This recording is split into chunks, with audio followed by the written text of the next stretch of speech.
Hello and welcome back to Election Time News Australia. Today is Saturday, October 25th, 2025. We're going to be looking at the current polling for the current Labour government. I'm currently underway on working on the Australian House election. I don't really need this currently. That's not really relevant anymore. But definitely going to be developing this a bit to help get shift. That's also going to be swing and a few other things that are going to definitely end up being helpful for future predictions. But of course, still have a while left. But it's going to be helpful for being able to see how the current polling shows things up and all that. So, Election Time News is your one stop for all things elections and politics, from summations to poll reviews and news. Subscribe below for more content about American, Canadian, and Australian elections. There's a Canadian video coming out in 2 days.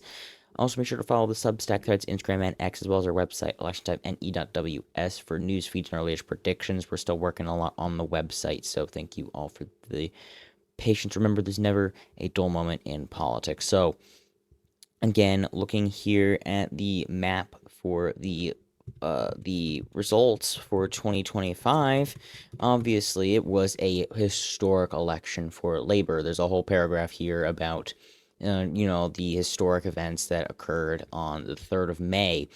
And so it was generally projected that it would be a Labor victory, but it was generally wasn't necessarily seen that it would be that large of a victory. As you can see in the end, they were almost perfectly flipped, and the coalition was expected to actually get a somewhat large majority of the vote here compared to Labor, but then they almost completely flipped from where they were in the polling average. And so, I mean, it was quite a bit better the past few weeks. At the very end of the campaign season, it's actually shot up during April quite a bit, but it was very strong. But then the coalition took the lead into going into 2024. They were very, very strong in the beginning of 2025 and then completely collapsed over the last few months before the election. The two-party preferred, though, Labor was way up quite a bit. The control flipped in late 2024 and then literally peaked in mid 2025, flipped in mid March, very early April. So it continued to go from there, and it really wasn't going to be that. It really wasn't even anywhere near close, and it was a complete blowout of the coalition. Now, of course, here these three are the ones that make up the coalition, and so it's going to be a little bit confusing to see on this map. This is the individual party map. I have not made one for the actual, like, consolidating the coalition, but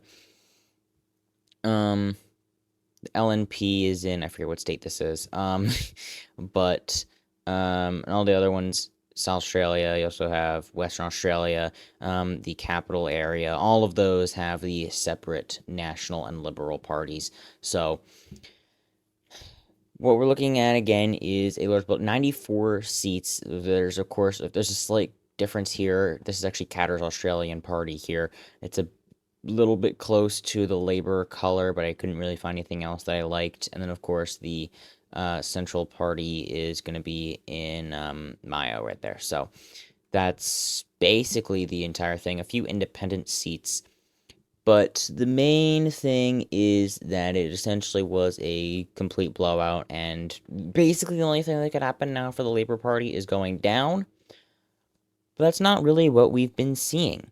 So what we're looking at here is going to be how things have been going in the polls since then. So I did another video on this a few weeks ago, and things started to look a bit poor for the Labor Party, but now things are kind of going back up on the Bludger track 2028.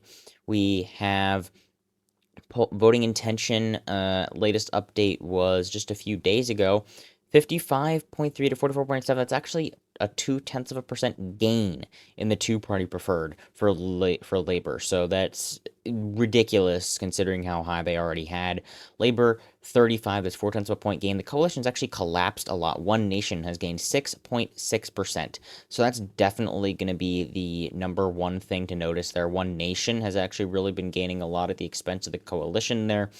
The Greens have been doing relatively poorly, though. It seems that most people have been trending to the right, either from the Greens to Labor or from the Coalition to One Nation. And so Coalition's down to 28%, which is actually pretty rough, but One Nation officially basically passed the Greens in mid-September. In the poll budging tracker, two-party preferred has been staying relatively constant since the election. Labor has kind of been staying constant. Obviously, the Greens kind of had a slight hill up plateau. They started to drop. Labor basically just been plateauing since then continually. But if we look at the overall opinion polling since then, we kind of see the exact same thing here. Two-party preferred here has actually been kind of fluctuating a bit more than you can see here. It's a bit more exacerbated on the Wikipedia model. I think it might be a bit weighed for each, a bit stronger. But we're looking at, again, is going to be that's quite a bit of a more tightened together, but 55, that's actually where it was polling at first. The polling is showing right about where it was. So, but obviously, as you can see here, One Nation has been growing quite a bit. They started off basically where they were at the election and have been gaining since. They probably would be getting about double what they would have gotten in the election, and so they really don't. They weren't even. I don't think they were even second place in any of these seats across the entire country, and so you know, looking at that potentially, there was a model that was done by a group, I believe, that actually did have One Nation winning a seat. And so that's definitely going to be a considerable shift from what we saw in just a few months ago in May. Just half a year, it has definitely changed quite a lot. And but the top line, interestingly enough, has basically not moved at all. So the needle has not moved, but now we're looking at it's going to be a bit of shifting in who's going to be second place in quite a few of these seats. One Nation generally has been doing a bit better in the more rural parts of the state, or the more rural parts of the country, especially these huge electorates out here. Durack, O'Connor, Gray, they'll probably be those main semi-rural ones, though, where the Liberals did pretty well. The LNP, or the Liberals there, that was just by not as large of a margin. And of course, outside of, central area here in, blanking on the name of the city, because that's Adelaide. So essentially, what happened was, now we're gonna have to get into what the impacts could be. So, the concern for the polling isn't necessarily going to be the fact that, Labor's obviously doing relatively well for themselves. As of right now, they are still doing very strongly in the primary vote. They basically haven't lost anything. Two-party preferred, they lost maybe a little bit, not really that strong of a loss by any means, but can't find the opinion polling. There it is. Separate page here. If you look at subnational, you can see that compared to where it was in New South Wales, they're gaining a little bit. So, but in New South Wales, not necessarily as poor performance there. But in some areas, Victoria, they're gaining a lot. Queensland, they actually flipped it from the LNP, so that's definitely a shocker there. Narrow win for the coalition, LNP there. Western Australia, they're doing very strongly. South Australia, very strongly. Tasmania. So they're basically winning the popular vote everywhere now, according to these more recent polls, especially by Roy Morgan, especially by the one by Resolve here. That's an 11-point victory. I don't know if Resolve also having a 9-point victory there, 11. So he'd be somewhat bullish there. Roy Morgan actually shows them losing a bit of traction since the election, which sounds a bit more along the lines of what would likely happen. But if you look at Lingiari, basically literally the only electorate up in the northern region here, likely would probably stay Labor. But if you look at some of these competitive seats out here, like we're looking at Bullwinkle, looking at some of these suburban ones, Fremantle, urbanish ones like Curtin, that's an independent held seat, but is that the darkest color? Yeah, whatever. All these urban seats like Tangney and all these other ones here, Perth, are definitely probably going to stay with Labor as of right now. But looking in, even like more, I don't think that was actually too big of a victory for the, yeah, that was a 3.8 point swing. That I don't know why it's that strong. That's not even that. Okay, see, that's a just barely over a 5 point win there. So, that's something that definitely could end up going back. 3.8 point swing from to Labor. So that would end up being a concerningly close seat for Mantle, especially. So these are the marginal seats that are going to make or break the um,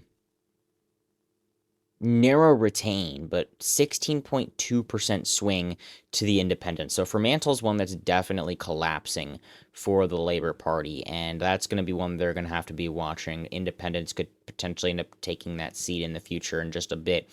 Bullwinkle, another one, pretty close. This is just in the western part of the country. 2.8 point swing to the Liberals. That would be more than enough to be able to flip the seat. They have domination in the area around it. Interestingly enough, down in Forest, that's another somewhat competitive one. So, oops, I can't type. Forest, 1.9 point swing to the ALP. So this is going in the right direction for the Labor Party. The question is, how much did it actually trend compared to the rest of the nation? All of that we're going to be computing down in this once I get that set up a bit more. So again, it really basically the entire election is going to be occurring, of course, around these cities where we have the suburban areas. I mean, there's a bit in some more marginal seats out, Capital Territory and Bean. That ended up being somewhat competitive. It was a 12.6 point swing from the Labor Party. That was actually a bit more than expected for the most part. But 700 votes even. And so, margin of 13% and it being 0.6. So that's definitely one that the Labour Party is going to have to watch. Whether it was a one-off thing, they could potentially get some gains in Kooyong. That was very close for that against the Liberals, of course, though. So that's going to be the thing to note as far as that goes. Independent retained narrowly, Labor Party all the way down at 11.9%. So that's not necessarily a strong spot for the Liberal Party, but they could potentially end up getting these because they do have the outside areas, Casey, Monash, Latrobe as well. They're going to have to try to be gathering back in this arc here that they generally did used to have. Aston as well. Deacon being another one that was actually expected to be very, very close, but ended up going relatively strongly. 2.8 point swing to the Labour Party used to be for the Liberals. This whole area here. Also noting in about Wills as well, a somewhat competitive seat. 3.2% swing to Green. This is actually one that's versus the Greens. Very central city area. Basically like central smack dab the middle of Melbourne. So this is going to be another one that's going to be close. Goldstein is the last one that kind of held on here in this area. The rest of them kind of completely collapsed. But this is actually a gain from an independent here. From Zoe Daniel, 3.3% swing to the Liberals to Tim Wilson. So that is going to definitely be interesting. Win seat Liberals lost in 2022. So they basically just got it back from an independent, maybe a one-term sort of thing, but still that's going to be a bit concerning as far as how close things could be getting in the future. Depends on the Labor Party isn't necessarily too far behind. If you end up stacking those together, most of the Labor Party is going to be going for the incumbent at this point, so that's definitely going to be number one thing as far as that goes. But Labor Party could potentially be on the up and up, especially if there's more with Greens in that region as well. So that's going to be a potential issue for Liberals as they continue to probably be losing in more of the central urban areas if they continue stumbling in the suburbs.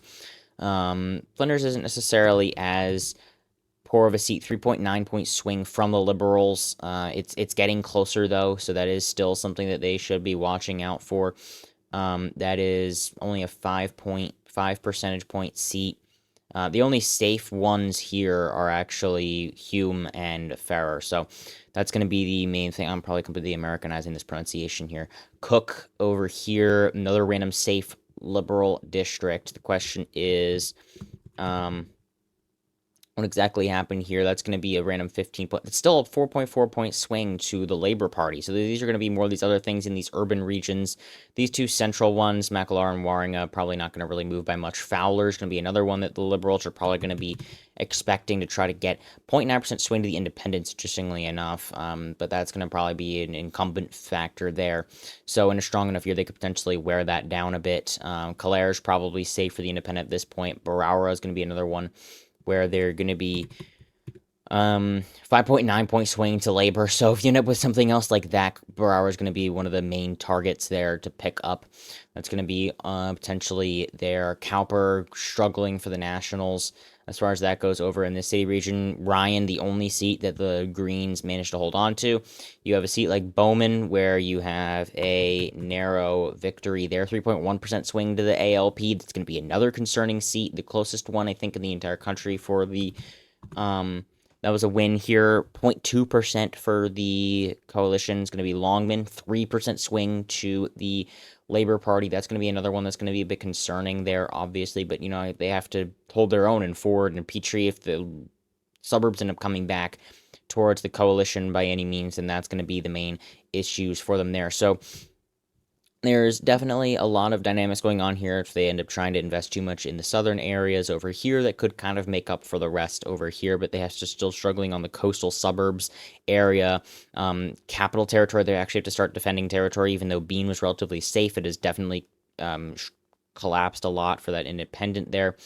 You end up having areas like, central area around Melbourne, definitely going to be this area, potential comebacks for the coalition if they were to get it back. Bendigo as well. Adelaide's basically completely set at this point, so that's definitely going to be interesting to see if that continues to go as well with, Bullwinkle then and Fremantle. So essentially holding on with this, but One Nation staying stronger, not being part of the coalition, in theory, could just help Labor. But if they split votes enough and there's no protest vote happening, then it's really not going to have much of an impact. So all in all, it's really just looking somewhat steady. You're just going to have to be watching some of these rural seats. Potentially the coalition is still losing ground as of right now, and there's not really much of a sign that that's going to necessarily stop either. So as of right now, the Labor Party is looking phenomenal, but the coalition has definitely seen better days, even as they've changed leadership. And so, Susan Lee has definitely been struggling a bit with the leadership role. One Nation has basically completely doubled their expected vote share, and we're looking potentially at another strong Labor performance if it were to happen now, of course. Instead, most likely it's going to happen in mid 2028. So thank you all so much for watching today's video. Make sure to leave your ideas and comments down in the section below. Thank you again for watching, and have a fantastic rest of your day.